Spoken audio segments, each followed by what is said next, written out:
아멘. 함께 하나님의 말씀 보겠습니다.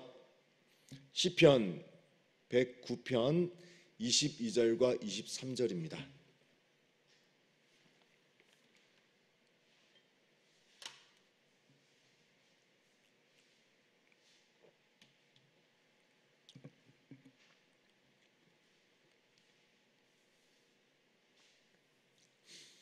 시편 109편 22절부터 23절. 네, 우리 두 절 한 목소리로 같이 읽겠습니다. 시작. 나는 가난하고 궁핍하여 나의 중심이 상함이니이다. 나는 석양 그림자같이 지나가고 또 메뚜기같이 불려가오며. 아멘. 오늘 아침에는 가난한 자는 복이 있다라는 제목입니다. 가난한 자는 복이 있다. 네, 더 정확한 표현은 가난함을 아는 자는 복이 있다가 되겠습니다. 가난함을 아는 자는 복이 있다. 여러분, 가난은 그렇게 반가운 상황이 아니죠. 지금 우리 모두가 다 형편이 조금씩 다 다르지 않습니까? 그런데 가난을 다 겪어보셨습니까? 우리 어릴 때 보면 다 이제 가난했었죠. 지금이든 과거든 이제 과거 가난하다 그런 데서 떠올려 보면 참 반갑지 않아요. 저도 초등학교 때 떠올려 보면 이 뭐 준비물을 사야 되는데 집에 말할 수 없는 그런 상황들도 기억나고요. 그리고 이제 전도사 하면서 지금 더 부목사로 있죠 하면서 뭔가 조금 더 부유하면 좋겠다 이런 생각들. 네, 아마 여러분들도 다 만족하고 넘쳐서 아이고 너무너무 좋다 그런 것보다는 좀 더 아쉬워가지고 좀 더 어떻게 좀 해줬으면 좋겠는데 그런 뭔가 가난으로 인해서 그런 아쉬움들이 다 있으리라 생각됩니다. 그래서 가난은 반갑지 않아요. 가난이라는 상황, 뭔가 부족하다 없다 그런 상황이 반갑지 않고 내게서 좀 멀어졌으면, 반대 상황이 내게 계속 일어났으면 이제 우리는 그런 생각을 해봅니다. 근데 우리의 삶이란 것은 참 신비합니다. 신비해서 때로는 이 가난이라고 하는 거, 뭔가 좀 내게 모질하다고 하는 거, 뭔가 채워지지 않는 2% 없는 그것으로 인해서 우리 삶에 복이 되기도 한다는 것입니다. 왜냐하면 가난함을 알기 때문에 그 부유하신 주님을 찾을 수 있습니다. 뭔가 내가 없기 때문에 하나님을 더 바라본다는 겁니다. 사랑이 없기 때문에 사랑의 주체이신 하나님을 찾게 되고요. 지혜가 없기 때문에 지혜의 근본 되시는 그분을 찾게 되고요. 가난하다 보니까 반대로 부유하신 하나님께 아뢰 수 있다는 것입니다. 여러분, 이것은 진리예요, 진리. 가난한 자는 하나님을 찾습니다. 가난한 것은 돈이 없다 이것만 말하는 것이 아니죠. 뭔가 내게 채워지지 않는 그를 가진 자는 하나님을 찾아요. 하지만 상대적이지만 내가 어느 정도 만족한다 이런 자는 하나님을 찾기가 너무 힘이 듭니다. 그래서 때로는 우리 삶이 채워지지 않는 그런 가난함이라고 하는 만족하지 못하는 삶이 있기 때문에 또 하나님을 바라본다는 아주 그런 상황들이 연출됩니다. 그렇기 때문에 우리는 부유한 주님을 찾게 되고 가난함을 알기에 참된 부요를 알 수 있다는 것입니다. 오늘 시편 109편은 그렇습니다. 다윗의 탄식시예요. 다윗의 탄식. 일생 동안 고통과 억압과 악인들의 비방과 저주 가운데 하나님 그들 좀 어떻게 해주십시오. 제가 이렇게 하나님 탄식 가운데 있습니다. 이 올려드리는 시입니다. 그런데 이 하나님께 하나님 저들 좀 저주해 주시고 좀 갚아 주십시오라고 말하고 있지만 그 속에는 하나님을 향한 신뢰, 저는 하나님만을 바라봅니다 하는. 왜 쫓겨다녔습니까? 다윗이 왜 비방 가운데 있었습니까? 그들보다 힘이 약한 상황이었기 때문에 도망 다닐 수밖에 없었고 잡히면 죽는 상황일 수밖에 없었습니다. 힘이 강했다면 그럴 수 없겠죠. 이게 무슨 말입니까? 그렇기 때문에 나를 도와주실 수 있는 분 하나님밖에 없습니다라고 다윗은 고백할 수밖에 없었다는 것입니다. 여러분 22절 보십시오. 나는 가난하고, 이 다윗의 고백입니다. 나는 가난하고 궁핍하여 나의 중심이 상함이니이다. 짠하지 않습니까? 23절 그렇습니다. 나는 석양 그림자같이 지나가고 또 메뚜기같이 불려가오며. 자신을 가난하고 궁핍하고 석양 그림자에 비유하면서, 여러분 자신을 생각해 보십시오. 하나님, 제가 지금 가난하고 궁핍하고 석양 그림자같이, 저는 이제 아무것도 못합니다. 메뚜기같이 불려가는 그런 존재입니다. 당연히 하나님을 찾을 수 있다는 것입니다. 이 다윗의 고백이 왜 아름다우냐면 26절입니다. 여호와 나의 하나님이여 나를 도우시며 주의 인자하심에 따라 나를 구원하소서. 이게 답이 나옵니다. 여호와 나의 하나님이여 나를 도우시며, 다윗이 쫓겨다니고 비방과 서러움과 억울함과 가난 가운데 있었기 때문에 하나님만이 나를 도우십니다라고 할 수 있다는 겁니다. 이것이 우리의 지혜입니다. 없기 때문에 하나님을 바라본다는 것.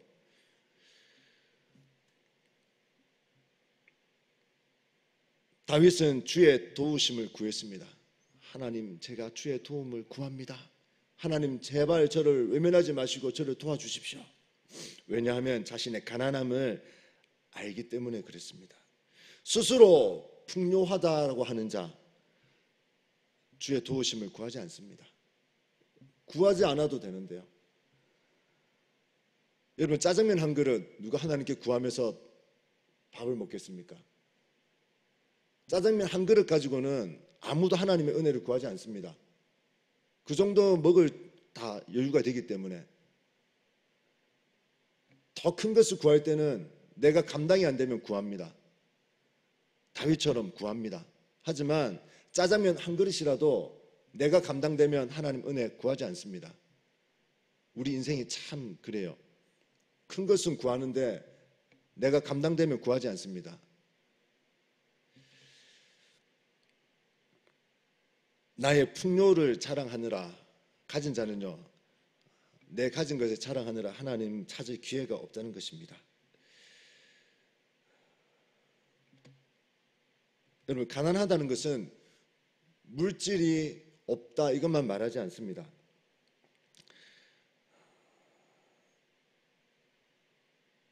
가진 것이 없어서 가난한 자가 아니고요, 가진 것이 많다고 부유한 자도 아닙니다.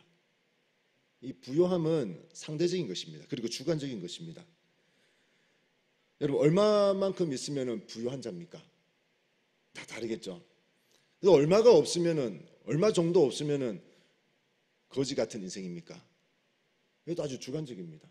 여러분 생각하시는 부자, 어느 정도는 돼야 중상층, 어느 정도 되면 부자, 다 달라요. 주관적입니다. 한 100억은 있어야 부자 아닌가?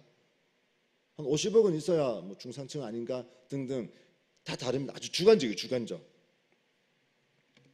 그래서 내게 있는 것 상관없이요, 내가 지금 재산을 얼마 가졌든, 내가 지혜를 얼마를 가졌든, 누구를 사랑할 수 있는 그 사랑의 포용력이 얼만큼이든 그거 상관없이 모든 것이 주님 것입니다. 모든 것이 주님께로부터 왔습니다 라고 고백하는 자가 다윗처럼 주의 도우심을 구할 수 있다는 것입니다. 그렇지 않겠습니까? 100억을 가져도 모든 것이 하나님께로부터 왔습니다. 이게 다 하나님 거예요. 그런 자는요, 또 하나님을 찾습니다. 구할 수 있습니다. 하지만 통장에 100만 원 있는데도 이게 다 내 거지, 내가 열심히 해서 돈을 벌었지, 그런 자는요 하나님 찾을 길이 없습니다. 이런 경험을 해봤습니다. 식당에 갔어요. 식당에 아이들과 밥을 먹으러 갔는데 내 돈 내고 내가 먹으러 갔어요. 다 식당에 자기 돈 가지고 가죠. 저도 제가 계산하려고 제 돈 가지고 갔습니다. 그런데 어떤 분이 계산을 하셨다는 거예요. 여러분, 우리 한번 살다 보면 그런 일이 있지 않습니까? 식당에 제 돈 들고 제가 갔거든요. 내가 당당히 내 돈 내고 먹으려고 갔는데 누가 계산을 했다는 거예요. 그러니까 교육자로 살다 보니까 성도를 만나면 이제 계산해 주신 일이 한 번씩 있어요. 앞에 교회도 그랬고 지금도 이제 그런 일이 이제 만났습니다. 그런데 어떤 생각이 드냐면요. 와, 또 하나님의 은혜로 또 한 끼를 해결했네 이 생각이 드는 거예요. 근데 좀 있다가 어떤 생각이 드냐면요. 내 돈 내고 내가 가진 것으로 내 돈 내고 내가 계산할 때는 하나님의 은혜 생각이 안 났거든요. 내 돈 내고 내가 계산할 때는 하나님의 은혜로 한 끼를 해결했습니다. 내가 계산하면서 하나님의 은혜로 한 끼를 해결했습니다. 생각이 안 들었어요. 왜? 내 돈 내고 내가 계산하니까. 그런데 다른 사람이 계산을 해줬다고 하니까 야, 하나님의 은혜로 한 끼를 해결했네 라는 바보 같은 생각이 들더라고요. 내가 가지고 있으면 내가 이것 때문에 만족하니까 하나님의 은혜가 없어지더라고요. 내가 가진 게 100만 원이든 1000만 원이든 이건 내 거다 하는 순간 하나님의 은혜가 없어지더라고요. 제가 밥 한 끼 그거 해결한 걸 가지고 바보 같은 날을 봤어요. 내가 내 돈 내고 계산할 때는 하나님의 은혜가 다가오지도 않았고요. 생각도 안 들었는데 누가 계산해 주니까 하나님 은혜로 한 끼를 해결했네라고 하는데, 그럼 내가 내 돈 내고 계산할 때 이건 하나님 은혜가 아닌가? 모든 것이 하나님으로부터 왔다고 날마다 고백을 하면서도 내가 계산하면서도 이건 뭐 하나님 은혜는 어디 갔는가 하는 제 자신을 봤습니다. 여러분, 우리는 모든 것이 하나님께로부터 왔어요. 그렇기 때문에 내가 얼마를 소유했든 얼마를 가졌든 상관없이 하나님께로부터 왔습니다. 내 것은 하나님 것입니다 라고 가지고 있을 때 그게 1억이든 100억이든 하나님을 찾게 된다는 것입니다. 근데 그게 없는 순간 하나님을 찾을 길이 없어요. 왜? 내 돈 내고 내가 계산하니까. 내 돈 내고 내 마음대로 쓰는데 누가 그러냐고. 그럴 수 있다는 겁니다. 오늘 다윗을 보십시오. 왜 하나님을 찾았습니까? 하나님밖에 도울 사람이, 도울 분이 없다고 고백하니까 하나님을 찾는 겁니다. 여러분, 우리의 소유와 상관없이 저는 하나님을 바라봅니다.